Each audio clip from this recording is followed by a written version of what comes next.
24 hours later, the celebrations are still ongoing in Swansea, no doubt.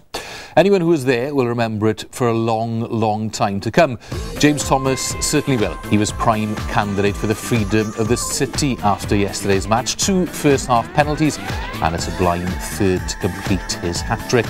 But the man who carried the biggest burden is the man who won't get carried away with it all. Contract negotiations, including his own, and then rebuilding, top priority for Bryan Flynn.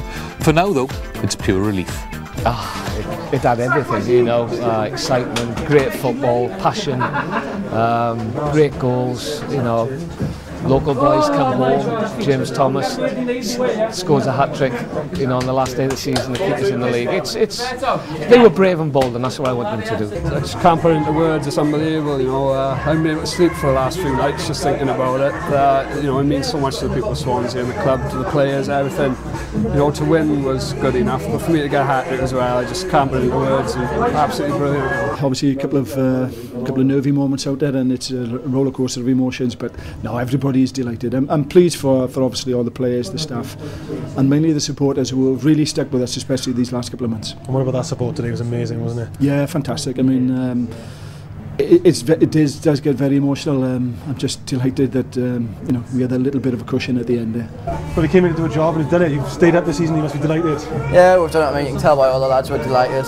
Like we've done it earlier, but as it turns out, today couldn't have went any better. And the fans are magnificent, weren't they? Yeah, the fans are brilliant. They've been like all season though. I mean, that's the highest crowd we're getting, but we've been getting 6, 7, 8,000. We've had over 10, I think it was today, and they've been magnificent all the time since I've been here. It's absolutely vital we stayed in the league. We know we've said that all along, but I knew with 20 games to go we'd do it because I knew that we had the confidence in the lads.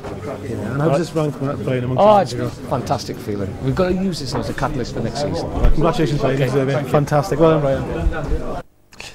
Yes, a wonderful day down at the Vetch. Massive relief all round as league football survives in Swansea. It's Exeter who dropped down into the conference in spite of a last-minute goal from former Cardiff striker Steve Flack that gave them a 1-0 win against Southend. The kick-off in that game delayed because of a large crowd at St James's Park, which could have been controversial if events had turned out differently for the Swans. As it is, that's the way it finished. Swansea ending up 4th from bottom in the end after Carlisle lost to Bournemouth. Exeter relegated along with Shrewsbury. Let's hope the Swans never cut things quite so close again. Anyway, away from all the agony and the ecstasy at the bottom of